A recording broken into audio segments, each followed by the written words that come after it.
దేవుళ్ళలోనికి తేవాలి. హనోకు ఏం చేశాడంటే 300 సంవత్సరాలు దేవునితోనే నడిచాడు. తన కుటుంబం అంతటిని కూడా దేవునిలోనే నడిపించాడండి. హల్లెలూయా. తన బిడ్డలు ఎవ్వరు కూడా దారి తప్పిపోయినట్లుగా బైబిల్లో మనం చూడమండి. ఎంతమంది బిడ్డలను కన్నాడో వారందరినీ కూడా అతడు దేవునిలోనే పెంచాడు. దేవునికి స్తోత్రం. హల్లెలూయా. మనకి ఎంతమంది బిడ్డలు ఉన్నారనేది ప్రాముఖ్యం కాదు, కానీ దేవుడు మనకి ఇచ్చినటువంటి బిడ్డలని మనం ఎంతగా దేవుని కొరకు పెంచుతున్నాం, ఎంతగా మనం దేవునిలో వారి జీవితాలను కడుతున్నాం అనేటటువంటిది చాలా ప్రాముఖ్యమైన విషయం. దేవునికి స్తోత్రం. హనోకు తన కుటుంబం అంతటినీ కూడా దేవునిలో చక్కగా కట్టుకున్నాడండి. మంచి ఉపదేశకుడుగా తన కుటుంబాన్ని దేవునిలో నడిపించిన వ్యక్తిగా ఉన్నాడు. తాను ఏదైతే దేవుని దగ్గర నుంచి నేర్చుకుంటున్నాడో ఆ నేర్చుకున్నటువంటి సంగతులన్నీ కూడా తన భార్య బిడ్డలకు అతడు నేర్పిస్తూ ఉన్నాడు. దేవునికి స్తోత్రం. హల్లెలూయా. అంటే తన ఇంటి వారందరికీ కూడా అతడు ఒక మంచి మాదిరికరమైనటువంటి జీవితం జీవిస్తున్నాడు. ఇదిగో నేను దేవుడిని పోలి నడుస్తున్నాను, మీరు కూడా నన్ను పోలి నడుచుకోండి అన్నట్లుగా ఉన్నాడు. పౌలు చెప్పాడు కదా, ఏమన్నాడండి? నేను దేవుని పోలి నడుచుకున్న ప్రకారంగా మీరు నన్ను పోలి నడుచుకోండి అని చెప్పాడు కదా పౌలు. ఇక్కడ హనోకు కూడా అచ్చంగా అతడు దేవుని పోలి నడుస్తున్నాడు, తన కుటుంబాన్ని కూడా దేవుని పోలికలోనే నడిపిస్తున్నాడు. హల్లెలూయా. మన కుటుంబానికి ఏం అవసరం చెప్పండి? మన కుటుంబానికి ఏం అవసరం? మన బిడ్డలకి ఏం అవసరం? వారికి మంచి చదువులు, వారికి మంచి ఉద్యోగాలు, వారికి మంచి ఆహారం, వారికి మంచి వస్త్రాలు, వారికి మంచి ఇల్లు, వారి కొరకు ఆస్తులు, ఇవన్నీ కూడా సంపాదించడం ఇవ్వటం మంచిదే. కానీ వీటన్నిటికంటే గొప్ప వారసత్వం ఏంటో తెలుసండి? దేవునిలో నడిపించడం. హల్లెలూయా. ఒకవేళ నువ్వు అన్నీ ఇచ్చి నీ బిడ్డలను దేవునిలో నడిపించకపోతే ఆ వరాత్మలను నువ్వు నరకానికి తీసుకుని వెళ్తావు. అన్నీ ఇస్తావు, వారికి కావలసిన మంచి ఆహారం పెడతావు, వారికి కావలసిన మంచి వస్త్రాలు ఇస్తావు, వారి కొరకు ఆస్తి సమకూరుస్తావు, వారికి మంచి చదువులు చదివిస్తావు, వారికి మంచి ఉద్యోగాలు ఇప్పిస్తావు, అన్నీ చేస్తావు. కానీ నీ బిడ్డలు దేవునిలో ఉండకపోతే వారు ఒకరోజు నరకంలో బాధపడతారు. అందుకే కదండి కుటుంబాన్ని హనోకు వలె ఏం చేయాలండి? దేవునిలో నడిపించుకోగలగాలి. దేవునికి స్తోత్రం. హల్లెలూయా. అలాగే హనోకు గురించి మనం చూస్తే హెబ్రీ పత్రికలో కూడా చక్కని మాట రాయబడిందండి.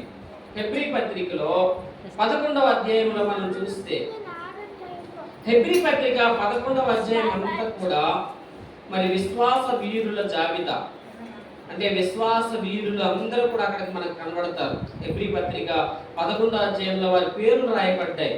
విశ్వాస వీరులు పేర్లు రాయబడ్డాయి. అందులో హనోకు పేరు కూడా లిఖించబడిందండి. చూద్దాం. హెబ్రీ పత్రిక 11వ అధ్యాయము 5వ వచనం చదవండి ఒకసారి. హెబ్రీ 11:5. విశ్వాసమును బట్టి హనోకు మరణము చూడకుండునట్లు కొనుకోబడెను. అతడు కొనుకోబడక మునుపు దేవునికి ఇష్టుడై ఉండేనని సాక్ష్యము పొందెను. హల్లెలూయా. చూడండి, హనోకు మరణము చూడకుండా దేవుడితో కొనుకోబడ్డాడంట. అయితే అతడు కొనుకోబడిన దినము వరకు కూడా దేవునికి ఇష్టుడై ఉండేనని సాక్ష్యము పొందాడంట. ఏం సాక్ష్యం పొందాడండి హనోకు? దేవునికి ఇష్టుడు. హల్లెలూయా. ఎంత మంచి మాట, ఎంత గొప్ప మాట అంటే ఇది. దేవునికి ఇష్టుడని సాక్ష్యం పొందాడంట హనోకు.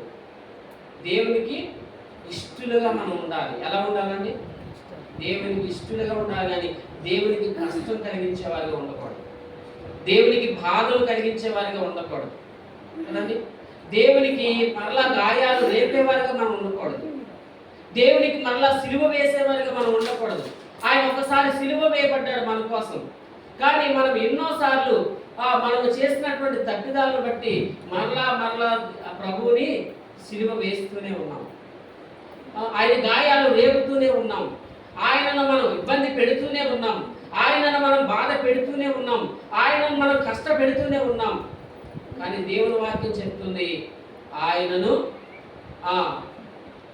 ఆయనకి ఇష్టము పుట్టించే వారిగా మనం ఉండాలి. హల్లెలూయా. హనోకు ఏ విధంగా ఉన్నాడు చెప్పండి? దేవునికి ఇష్టమైన వ్యక్తిగా ఉన్నాడు.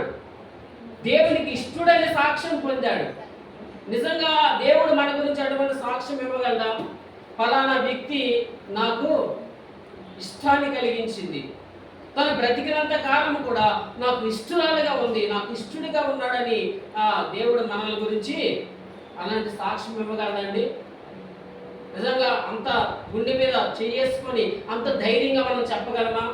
నేను దేవునికి ఇష్టడిగా బ్రతుకుతున్నాను, నేను దేవునికి ఇష్టరాలుగా బ్రతుకుతున్నాను, ఏ విషయంలో కూడా నేను దేవునికి బాధ పెట్టట్లేదు, ఏ విషయంలో కూడా నేను దేవుణ్ణి అవమానపరచట్లేదని మనము గుండె మీద చేసుకొని చెప్పగలిగినంత ధైర్యం మనకు ఉందా?